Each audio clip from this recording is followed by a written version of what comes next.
Hello guys, welcome back to my YouTube channel Nursing Talks with AJ. This side Himani.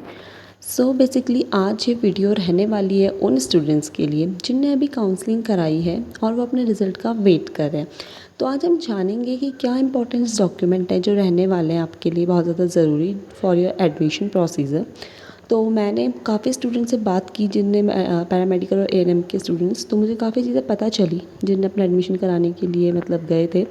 तो वही मैं आज आपसे डिस्कस करने वाली हूँ। तो उनकी जो डेट ऑफ जॉइनिंग है वो भी एक्सटेंड कर दी गई है। जो उनकी पहले सितंबर थी अब उनकी 5 अक्टूबर तक कर दी गई है। तो जो भी अपना ANM GNM post basic in सब में एडमिशन करा सकते हैं तो वो टाइम से अपना एडमिशन करा लीजिए।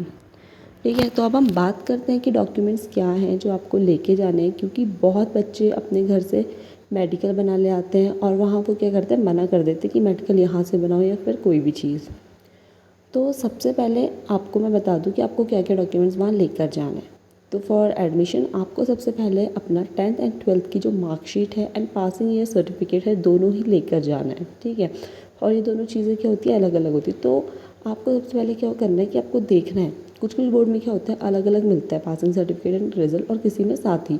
तो उसके लिए आपको ये डिपेंड मतलब ये तो डिपेंड करता है आपने कौन से बोर्ड से किया। जैसे यूके बोर्ड है उसमें एक ही में होता है, बट जो सीबीएसई बोर्ड है उसमें अलग अलग मिलता है, अदर आईसीएसई ये वो बोर्ड है, तो वो सब अपना देख सकते हैं। तो उसके लिए आपको क्या करना है, आपको जानना है कि आपकी जो मार्कशीट है या फिर पासिंग ईयर है क्या वो एक में है या फिर अलग अलग है। ठीक है, तो उसके लिए सबसे पहले आपको अपनी मार्कशीट में चेक करना है। अगर उसमें ये लाइन लिखी है कहीं पे भी मार्कशीट कम पासिंग सर्टिफिकेट, तो इट मीन्स कि आपका मार्कशीट और पासिंग सर्टिफिकेट एक ही है। अदरवाइज़ अगर सिर्फ मार्कशीट लिखा हुआ है इट मीन्स आपको पासिंग सर्टिफिकेट अलग है, तो आपको अलग से वो लेकर आना है। ठीक है, एंड उसके बाद स्कूल का माइग्रेशन सर्टिफिकेट है तो आपको वो भी लेकर आना है। और सपोज़ मान लीजिए अगर आपने कहीं पे अपना वो एडमिशन करा लिया, जैसे बहुत से बच्चे अभी तक बीए या बीएससी कहीं ना कहीं एडमिशन करा चुके होंगे कि ये साल बर्बाद ना हो, है ना। तो अगर आपने वो कॉलेज में अपना ओरिजिनल टीसी सीसी माइग्रेशन ये सब कुछ जमा किया है तो आपको क्या करना है, तो अब आपको अपने स्कूल वाला वहाँ पे ओरिजिनल जमा कर दे तो वो तो आपको मिलेगा नहीं, तो आपको क्या करना है अपने कॉलेज से टीसी भी और माइग्रेशन ये सब लेके आना है। ठीक है, आपको कॉलेज का माइग्रेशन वहाँ पे लगाना पड़ेगा। अगर आपके पास अभी नहीं है ये चीज़ें तो इतनी कोई जल्दीबाजी ना करें कि आप अप्लाई कर रहे हैं वहाँ पे माइग्रेशन और इन चीज़ों के। पहले आप अपना एडमिशन करा लीजिए, एक बार जब आपको सीट कंफर्म हो जाए तो आप उसके बाद भी अप्लाई कर सकते हैं। ठीक है, क्योंकि एडमिशन के बाद आपको विदिन 15 डेज़ तक का टाइम मिलता है कि आप उसे जमा करा सकते हैं।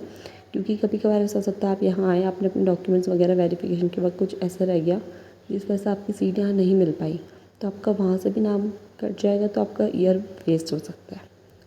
और एक चीज़ जो मैं आपको बता दूँ कि जो आप character certificate, migration certificate and जो टीसी है वो सब आपको क्या करना है एक ही जगह के लगाने हैं। ये नहीं कि आप टीसी कॉलेज का लगा रहे हो, माइग्रेशन भी और कैरेक्टर सर्टिफिकेट स्कूल का। तो आपको ये सब चीज़ें एक ही जगह की लगानी है। ठीक है, जो आपकी दूसरी चीज़ है वो है आपका ओरिजिनल डोमिसाइल और अपना कास्ट सर्टिफिकेट। अदर देन जो जनरल कास्ट के हैं उन सबको अपना सब कैटेगरी जैसे SC ST DPW army ex army जो भी चीज़ें वो सब ओरिजिनल डॉक्यूमेंट्स लेकर कॉलेज में प्रेजेंट होना है। इसके अलावा जो आपके पास होना चाहिए वो है आपका आधार कार्ड। ठीक है, उसमें आपके जो फादर का नेम है, डेट ऑफ बर्थ है जो वो 10th की मार्कशीट से मैच करनी चाहिए। मतलब आपके जो फादर का नेम है, आपका name and date of birth आपकी 10th की मार्कशीट से मैच होनी चाहिए। And one thing to be noted कि जो आपका आधार है उसमें जो आपकी फ़ोटो है वो अपडेटेड होनी चाहिए। ये नहीं कि आप इतने मतलब हो चुके हैं अडल्ट और आपके बचपन की फ़ोटो है तो आपको कैसे रिकॉग्नाइज़ करेंगे। ओके, और उसके अलावा आपको अगर आप गैप ईयर के स्टूडेंट हैं तो आपको अपना गैप ईयर सर्टिफिकेट बनाना होगा जो कि आपकी तहसील से बन जाएगा। वो अंडर 100 रुपीज़ में बन जाता है और 10 रुपये का स्टैम्प पेपर लिया जाता है। ठीक है, और अब है मेन फिटनेस, मेडिकल फिटनेस की बात। तो सबसे पहले ये कि वैसे आपका कॉलेज जहाँ भी आपका अलॉट हुआ है तो आप वहीं के हॉस्पिटल से बनवा सकते हो। ठीक है, क्योंकि मैंने मतलब बहुत से लोगों ने मुझे बताया कि क्या हो रहा है कि जो कॉलेज वाले वो मना कर दे रहे हैं, स्पेशली हरिद्वार का जो रोशनाबाद वाला कॉलेज है उन लोगों ने मना कर दिया था कि उन्होंने बोला कि हमारे हॉस्पिटल से आप मेडिकल फिटनेस बनाएंगे। तो वैसे वो आपकी मर्ज़ी, अगर आप बनाना चाहते हैं अपने वहाँ से लेके जाना चाहते हो तो that's well and good. But ये कि मेडिकल फिटनेस बनना है कोई इतना आसान नहीं है, उसमें आपको 2-4 घंटे तो आराम से लगते ही है। एंड आपको फ़ी भी पे करनी होती है 200 300 समवेयर 600। तो अगर आपका दूसरी जगह जाके वो मना हो जाता है तो आपका पैसों का लॉस होगा और टाइम का वेस्टेज होगा। बट अगर आप फिर भी बनाना चाहते हैं तो आप बना सकते हैं, अदरवाइज़ आपका जो भी आपको कॉलेज अलॉट हुए वहीं के आप किसी हॉस्पिटल से बना लेंगे तो आपके पैसे भी बचेंगे और आपके कॉलेज जो है वो उसको ईज़िली एक्सेप्ट भी कर लेगा, ठीक है। और आपको ये कोशिश करनी है जब भी आप कॉलेज को मतलब जॉइन करने जिस दिन भी जा रहे हो तो आपको क्या करना है, ये कॉलेज करनी है कि आप टाइम से कोशिश करनी है आप टाइम से सुबह 9:30 बजे तक या 9 बजे तक कॉलेज पहुँच जाएँ, ठीक है, ताकि वो आपको बता दें आपको कहाँ से क्या-क्या चीज़ें बनवानी है और क्या-क्या चीज़ें करनी है और जो भी डॉक्यूमेंटेशन वगैरह, क्योंकि एडमिशन में टाइम लगता है। ये नहीं कि आप एट द मोमेंट वहाँ पे आ रहे हैं 2 बजे 3 बजे तो 4 बजे तक आपका कॉलेज का जो टाइम होता है वो क्लोज़ हो जाता है, तो फिर आपका एडमिशन नहीं होगा या फिर वो डॉक्यूमेंट्स को रख लेंगे बीच में, आपको बोलेंगे कि हम कल करेंगे, तो इस वजह से आपका टाइम वेस्ट हो सकता है और आपको एडमिशन में दिक्कत आ सकती है। तो आपको क्या करना है, टाइम से ही अपने कॉलेज पहुँचना है। एंड वन थिंग, ठीक है, उसके अलावा जो है वो है क्या कि आपका जो फ़ी है वो आपका डिमांड ड्राफ्ट के थ्रू ही जमा होती है। तो आपको क्या करना है, आपको वो अपने आप बना के नहीं लेके जाना है, क्योंकि ऐसा होता है कि आपको पता नहीं है कि कॉलेज किस नेम से डिमांड ड्राफ्ट लेता है, ठीक है। तो डिमांड ड्राफ्ट की जो फ़ी है आपको अपने बैंक पे मतलब पैसे रख के ले जाइए, और एक चीज़ ज़रूर याद रखना कि आपको अपनी चेक बुक लेके जानी है जिस भी बैंक से आप डिमांड ड्राफ्ट बनाने वाले हैं। तो डिमांड ड्राफ्ट में आपको कॉलेज का नेम और ये सब चीज़ें पता नहीं होती, वो कॉलेज ही आपको बताता है, तो फिर आपको वहीं जाके आप बना सकते हैं डिमांड ड्राफ्ट। अदरवाइज़ अगर आपको कॉलेज से कोई कॉल आता है 1 डे बिफोर जॉइनिंग, आपको वो बता देंगे क्या-क्या चीज़ें करनी है, तो आप ईज़िली अपने घर से बनवा के भी ले जा सकते हैं।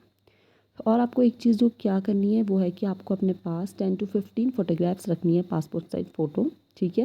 क्योंकि आपकी हर जगह काम आएँगी और आपको ये लेके ही जानी है। सो होप सो कि आपको समझ आया होगा, मैंने सारे डॉक्यूमेंट्स बता दिए जो भी आपको लेके जाने हैं at the time of admission.